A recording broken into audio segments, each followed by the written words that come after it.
મારી જીતને મારા 18 વર્ષનો ધંધો છે આ.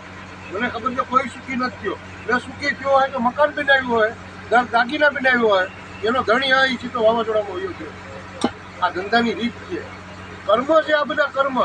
રામે વાલીને માર્યો હતો, જો ઓલો થઈને કૃષ્ણને મારવો પડ્યો. કઈ કઈનો હું વાત, રામ ગાદીએ કોઈ બેઠવા જ નથી દેવાનું, એટલો જ વાત ને કઈ કઈનો, બીજું કાંઈ નહીં ને.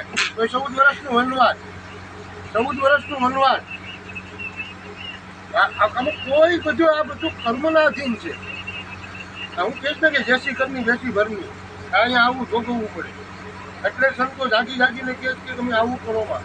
એ મહાપુરુષોએ અવતાર ધારણ કર્યો કલિયુગમાં, જે આપણને કહે છે કે થોડું કેમ આપણને જાજુ નહીં, આખા દિવસમાં એક બીડી પીતા હોય ત્યાંથી 2 બીડી ઓછી. નરસિંહ મહેતા મારા વાલા, તમે નો જોયો હોય તો વડીલ જરાક દેખાડો તો નરસિંહ મહેતાને. નરસિંહ મહેતા આ કલિયુગનો નરસિંહ મહેતા, માછલાનો ભોગી પૂરેપૂરો.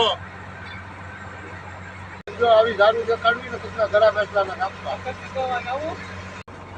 આ વાત सच लगे तो लाइक और सब्सक्राइब करना। जय हिंद जय भारत।